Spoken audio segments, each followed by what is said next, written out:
Welcome to Perinbam kitchen. இன்றைக்கு beef biryani எப்படி செய்வது என்று நான் உங்களுக்கு சொல்ல போகிறேன். I am going to share about how to make beef biryani. The beef we buy need not be in big pieces. It can be cut into small pieces. நாம் வாங்கும் பீஃப் பெரிய துண்டுகளாக இருக்க தேவையில்லை, சிறிய துண்டுகளாக இருந்தால் போதும். அதை நன்கு நீரில் அலசிக்கொள்ள வேண்டும். We should clean it with water. It is very simple and easy to make at home. We have to get all the ingredients ready first. The onions are chopped very finely. வெங்காயங்களை சிறு துண்டுகளாக நாம் வெட்டி கொள்ள வேண்டும். மிக எளிதாக இருக்கும் இதை நாம் வீட்டில் செய்வதற்கு.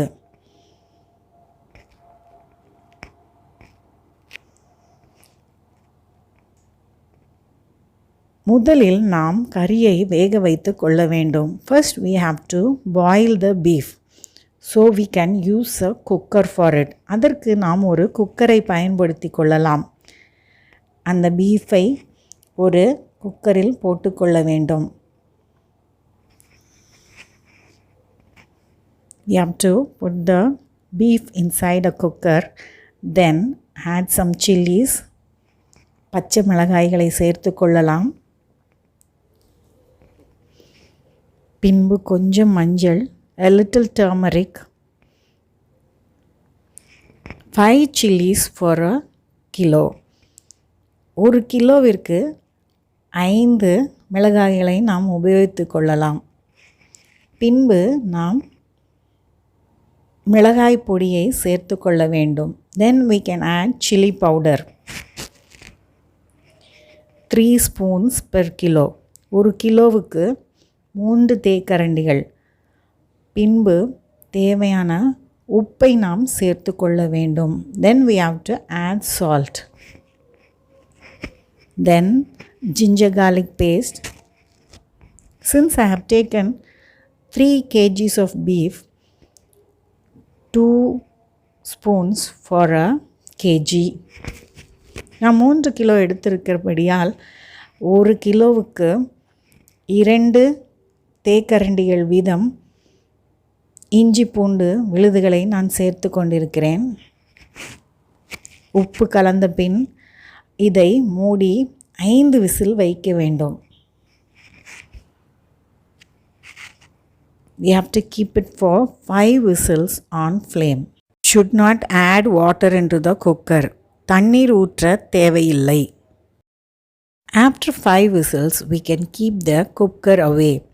5 விசில் அடித்த பின்பு இந்த குக்கரை நாம் இறக்கி ஒரு ஓரத்தில் வைத்து கொள்ள வேண்டும்.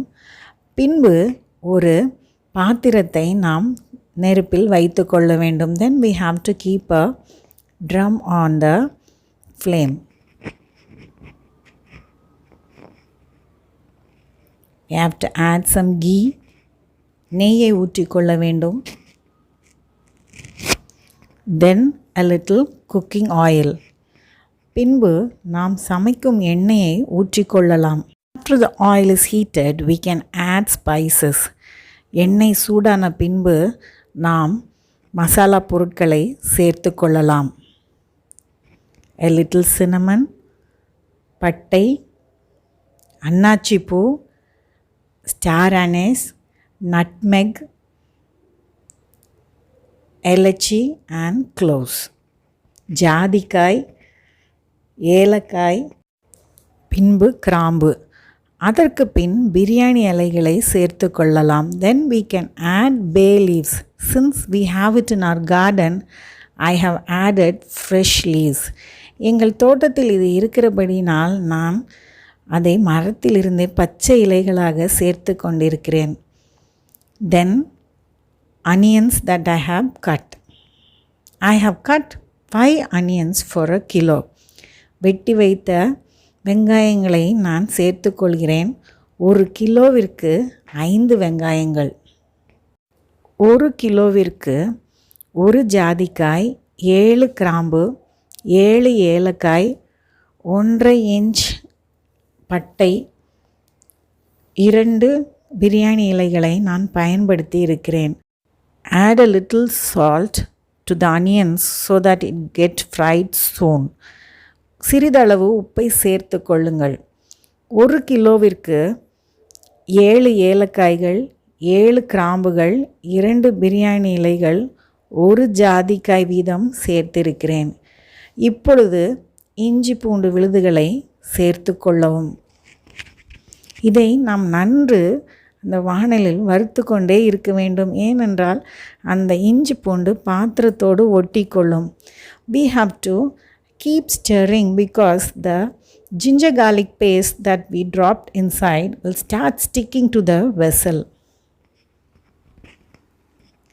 We have to keep clearing the vessel continuously so that the particles does not stick to the vessel.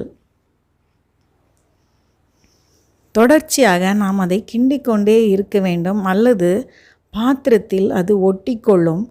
கடைசியில் அடிப்பிடிக்கவும் வாய்ப்பிருக்கிறது.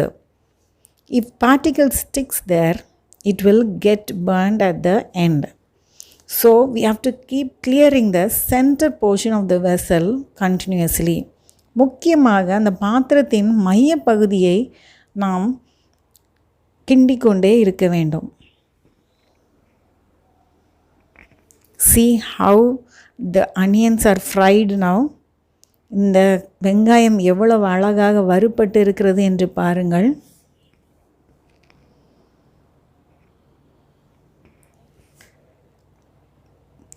Then when the content stops sticking, we can drop the cut tomatoes inside.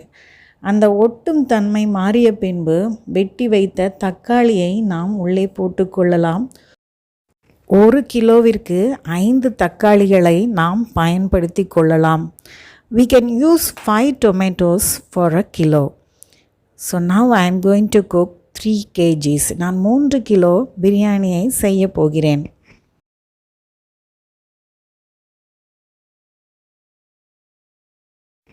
தக்காளியை நாம் அதிகம் வதக்க தேவையில்லை, லேசாக வதக்கினால் போதும்.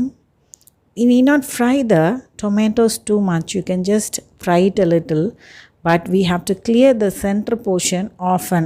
அந்த நடு பகுதியை நாம் பிரித்து கொண்டு இருக்கவே வேண்டும்.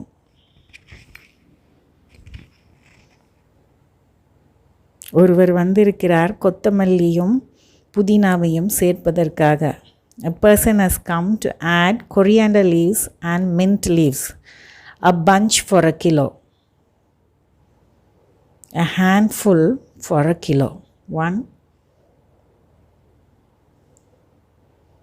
2, and 3 for 3 kilos. And now again mix it with the spices that you have added already. கொத்தமல்லியும் புதினாமும் 1 கையளவு 1 கிலோவிற்கு 3 கையளவை போட்டிருக்கிறேன். அதை போட்ட பின்பு நன்றாக கிளறிக்கொள்ள வேண்டும். நடுப்பகுதியை நாம் கிளறிக்கொண்டே இருக்க வேண்டும். The center portion should be continuously cleared. இப்பொழுது நெருப்பை குறைத்து வைத்துவிட்டு நாம் அரிசியை அளந்து கொள்ளலாம். So let us keep this on low flame and let us measure the rice.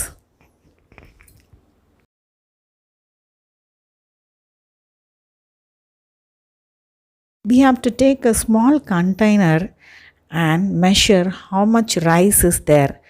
Then only we can add the right amount of water. ஒரு பாத்திரத்தை எடுத்துக்கொண்டு எவ்வளவு அரிசி உபயோகிக்க போகிறோம் என்று நாம் அளந்து கொள்ள வேண்டும். அப்பொழுதுதான் சரியான அளவில் நாம் நீர் சேர்க்க முடியும்.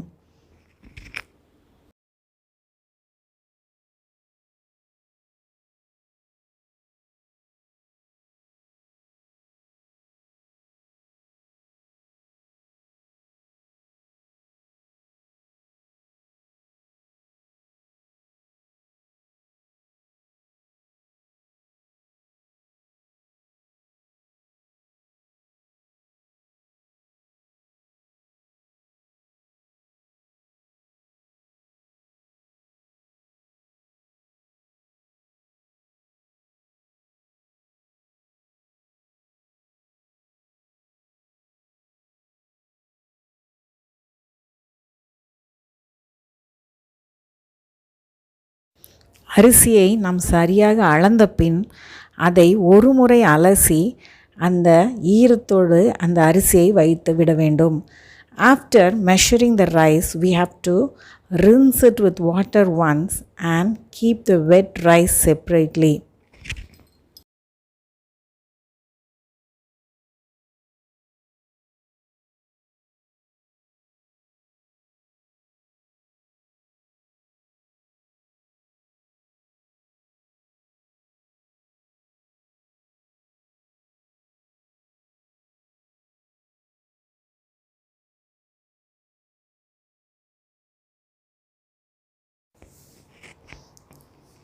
அடுத்து இந்த குக்கரில் ஆவி இறங்கிவிட்டது. The pressure has reduced in the cooker. We can open it. See, the meat is finely cooked. பார்த்தீர்களா, நன்கு வெந்து விட்டது. இப்பொழுது இதில் இருக்கும் கறி துண்டுகளை மாத்திரம் பிரித்து இதை நாம் ஏற்கனவே அடுப்பில் வைத்திருக்கிற பாத்திரத்தில் சேர்த்து கொள்ள வேண்டும்.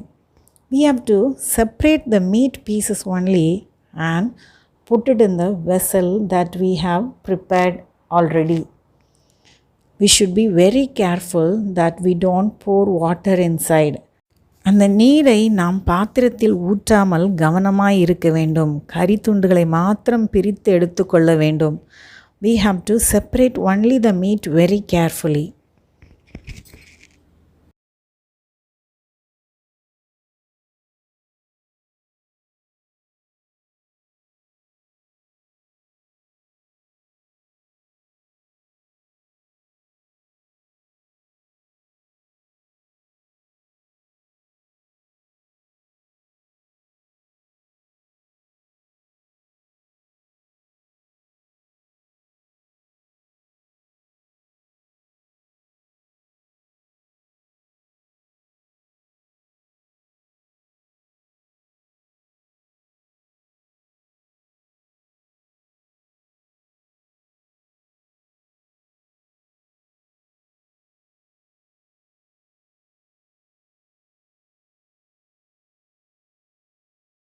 மசாலாவையும் கறியையும் நன்றாக கலந்து கொள்ளுங்கள். Mix everything together finely. Now we can add water to the content. நாம் இப்பொழுது நீரை சேர்த்து கொள்ளலாம். ஒரு அளவிற்கு 1.5 அளவு நீர். For one measurement, 1.5 measurement of water. 1 for 1.5. So we are measuring the water that was already in the cooker too. அந்த குக்கரில் இருந்த நீரையும் நாம் அளந்து கொள்ள வேண்டும்.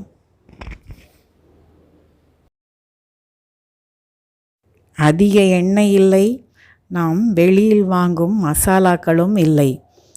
Not much oil used and also no packed masalas.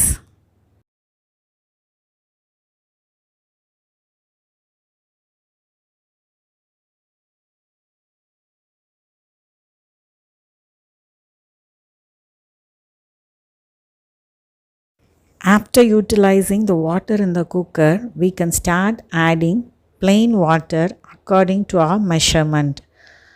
நாம் அந்த குக்கரில் இருந்த நீரை பயன்படுத்திய பின்பு நாம் எடுத்த அளவிற்கு சரியாக நீரை ஊற்றிக்கொள்ள வேண்டும்.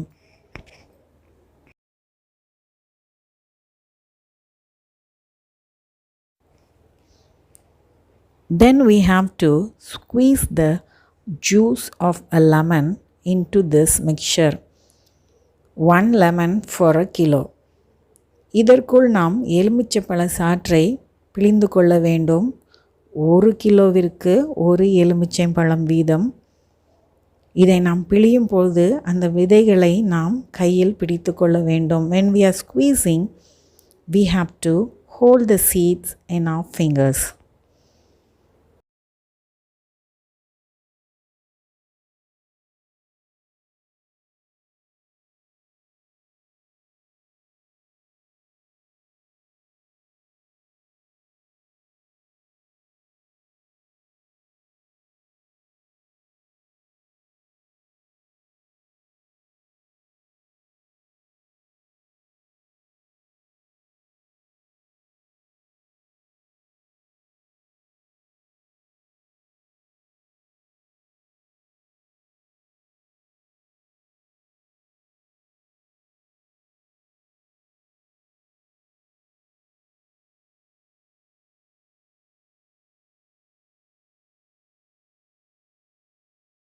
Then half a tumbler of curd.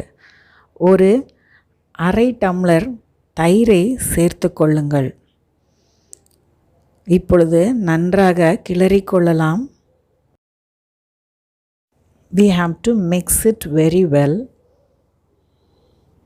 And this time we can check the spice and salt. இந்த நேரத்தில் தான் நாம் உப்பு காரம் சரிபார்த்து கொள்ள வேண்டும்.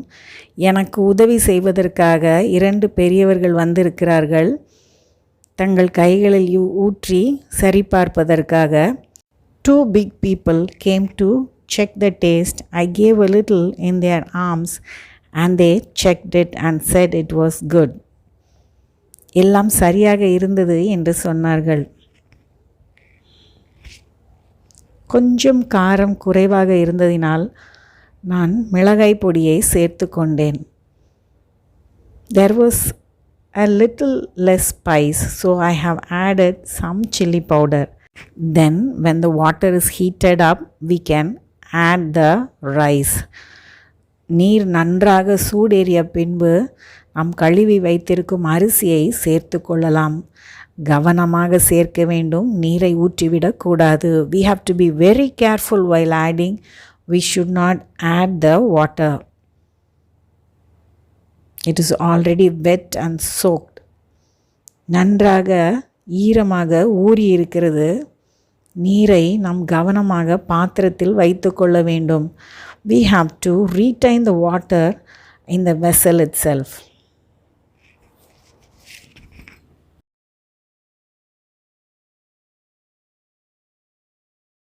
Then we can start stirring, but while stirring we have to be very careful.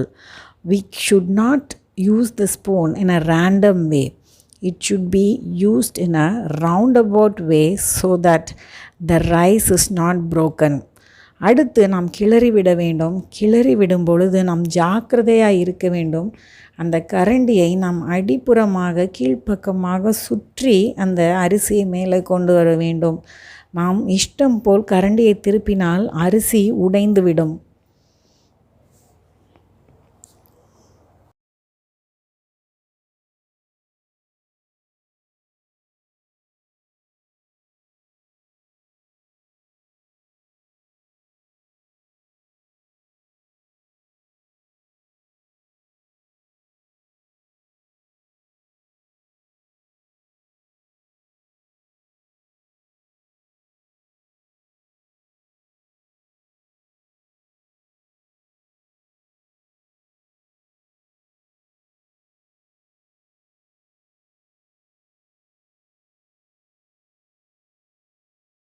நீர் நன்றாக கொதித்து ஆவி வெளியேறிய பின் அந்த அரிசியும் நீரும் ஒரே சம அளவில் வரும் பொழுது நாம் மூடிக்கொள்ளலாம். When the level of the rice and water is equal, after the water evaporates, we can close the vessel. We have to check it very neatly. நாம் அதை கவனமாக பார்த்து கொள்ள வேண்டும், அதை சரி செய்து கொள்ள வேண்டும்.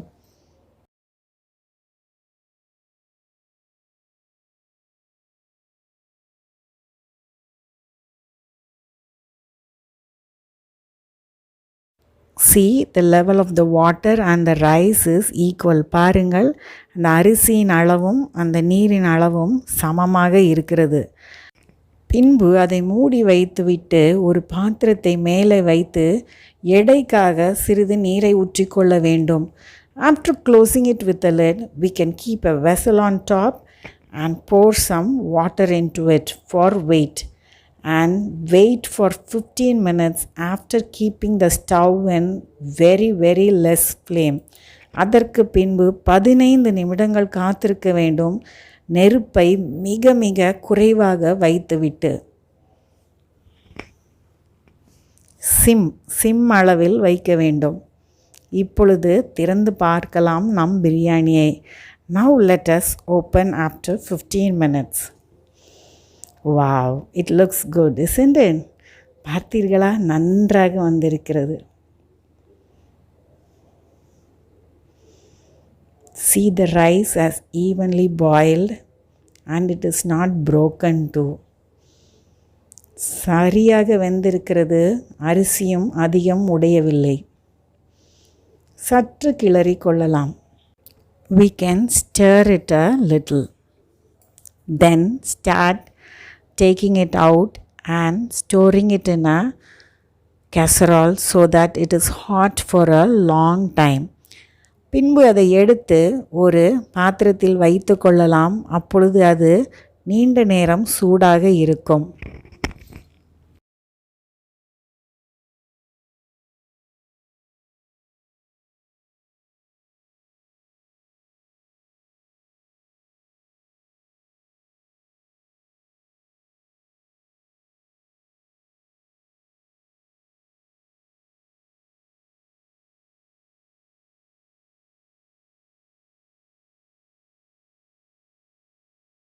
மிக எளிமையான முறையில் வீட்டில் உள்ள பொருட்களை வைத்து கொண்டே எவ்வளவு அழகாக தயாராகிவிட்டது என்று பாருங்கள். How easily and with the masalas at home the biryani is ready. Now we can serve it for our children. பிள்ளைகளுக்கு இதை பரிமாறலாம்.